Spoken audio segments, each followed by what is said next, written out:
Huomenta. Maanantaita aloitellaan tässä työviikonlopun jälkeen ja lueskelin tuossa uusia päivitettyjä draamahälytysohjeita ja niistäpä tulikin mieleen tämä minun tämä minun pari vuotta sitten julkaistu dekkari, jossa on yksi tämmöinen draamahälytystilanne, josta minä voisin lukea nyt pienen pätkän. Lämpökenno lämmitti baarien yläpuolella. Se toi Jontkan mieleen etelän auringon. Ajatukset harhailivat.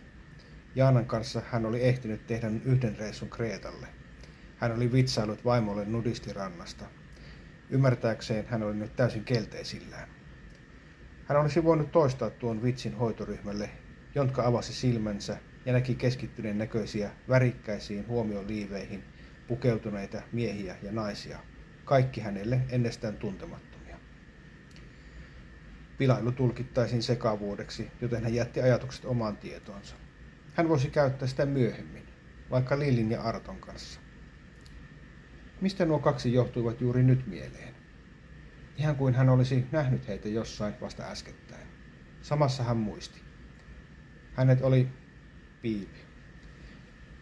Ilman Lillin ja Arton ilmestymistä nämä ihmiset, sairaalan väki, saisivat jatkaa sitä, mitä ikinä olivatkaan tekemässä.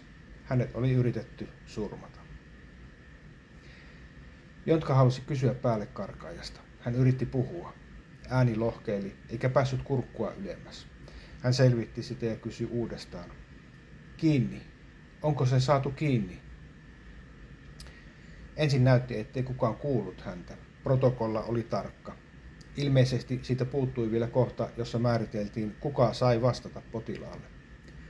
Lopulta naispuolinen hoitaja astui lähemmäs niin, että Jontka näki tämän. Poliisitoversi odottavat aulassa, nainen sanoi. Tietääkö ne, Jontka sai kysyttyä. Heitä informoidaan sitten, nainen vastasi.